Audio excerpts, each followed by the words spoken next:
يا شمال. هلو.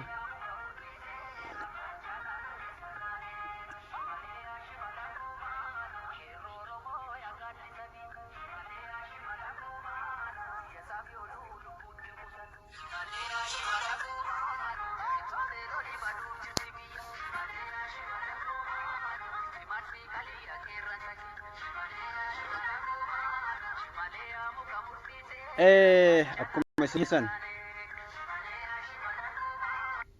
dafi saaba kootu yoo jiraatte saaba fi misraaqillee yaada isinii kenna akka isin dhageeffattanitti jechuudha. Dhimma kanarratti yaada kennuu barbaada. Isin lachuunuu dhageeffattan sagaleen dhagahama tokko tokko na barreessa. Yaada isinii kennuu barbaada. Isin lachuu jechuudha. Dhimma keessan irratti dubbachuu barbaada jechuudha. Misraaqillee keessan na dubbifte argee jira. Akkati yaaddee miti. Ahmad nama arrabsuu miti.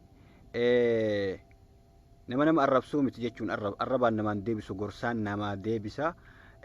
Rakkinna keessan dhugaan ifaan ifatti isinii hima. Hin dhagahamaami? Hin dhagahama? Tokko rakkinna keessan isinii hima jechuun dhugaa jirtu jechuudha.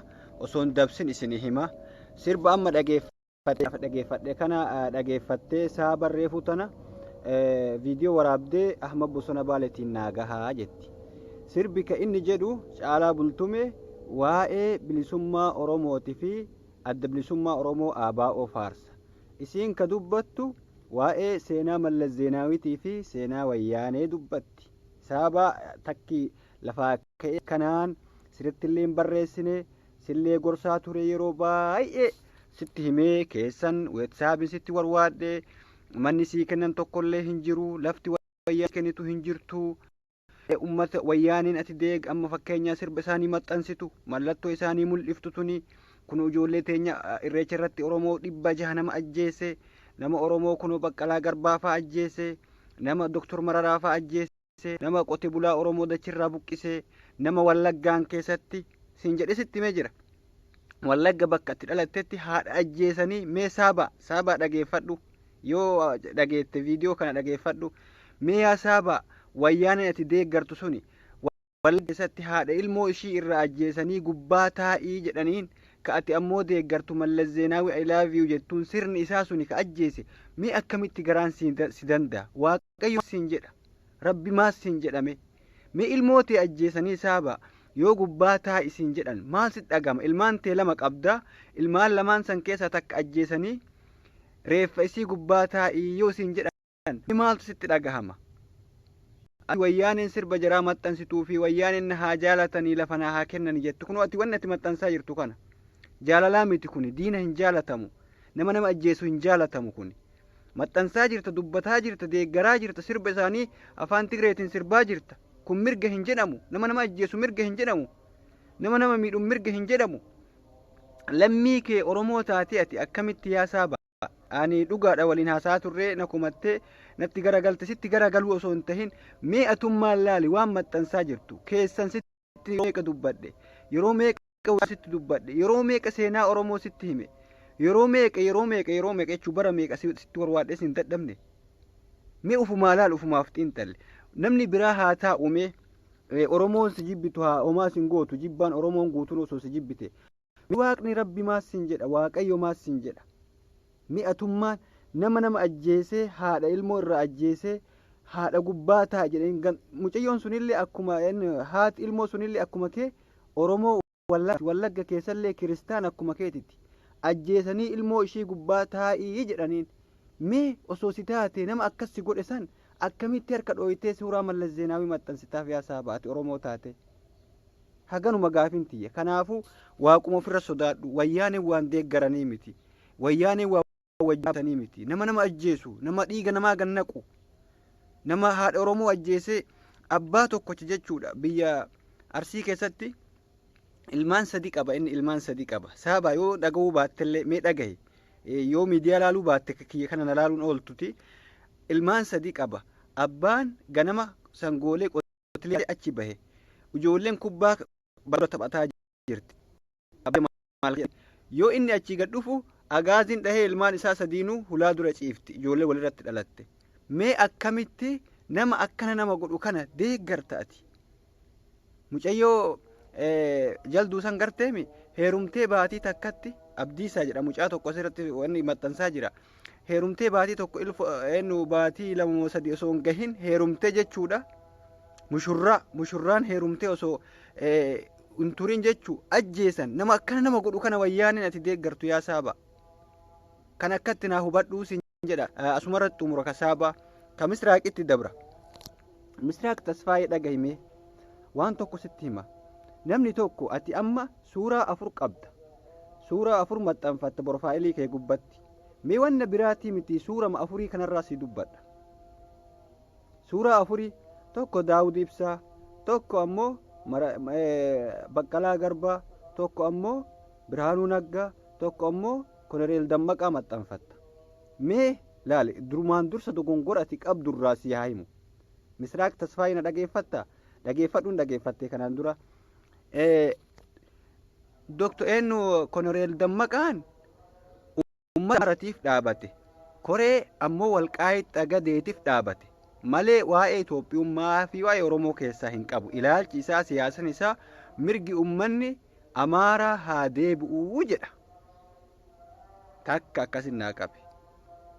Daawud Ibsaa uummata Oromooti. Adda bilisummaa Oromooti. Oromoon haa fottoyxuu jedha. Tokkummaa ati jettu sanii miti laal. Oromoon Oromiyaa walaba baatee bilisummaa dhaabni adda bilisummaa Oromoo kaayoon adda bilisummaa Oromoo Daawud Ibsaa hordofu. Oromiyaan Itoophiyaa wanni jedhamtu tun hin jirtu.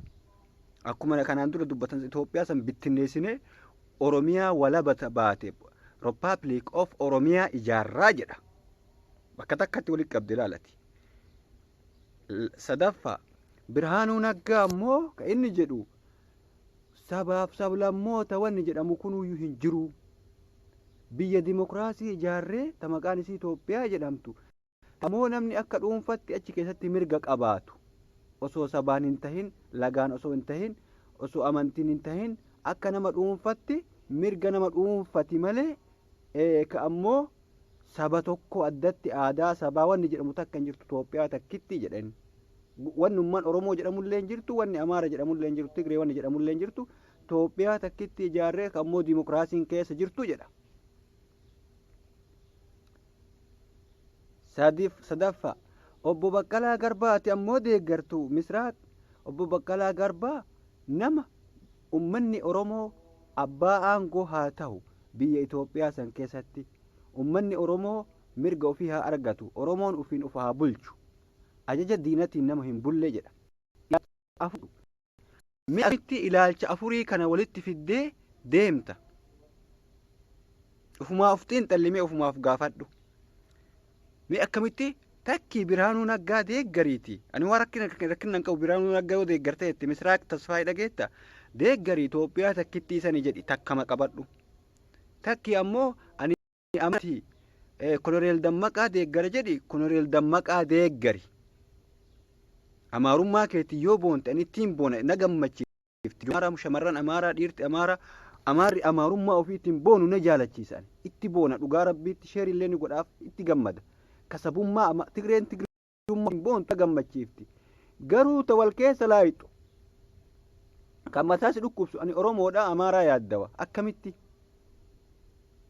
Oromoo fi yaaddawu. Afaan Oromoo guddisu amma inni Masfin Tasfaayee inni Masfin Fayyisaa agartanii dhimmi Oromoo isa yaachisu humaa guddaa miti ka Amaaratu yaachisa. Hayyoota Oromootu diinni isaa hayyoota Oromooti sanitti dhaaba. Amma ajabaati mee jedha kenna ofumaa xiinxallaa sammuu waa xiinxallaame mee ofumaa xiinxallaa yaa uummata keenyatti murteessaa isinillee yoo ka dogongorarra jiraadhu taate dubbiin tun dhugaamoo soba.